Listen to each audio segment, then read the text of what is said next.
అది విని అదిమిన షోకులో ఉరి విడిచిన నెమలికి సవతిగా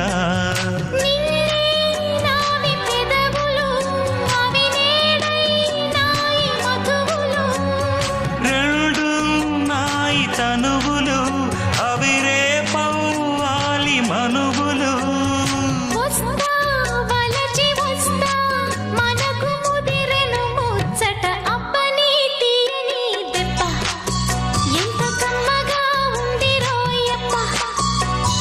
అమ్మ నీనున్న నీ బుగ్గ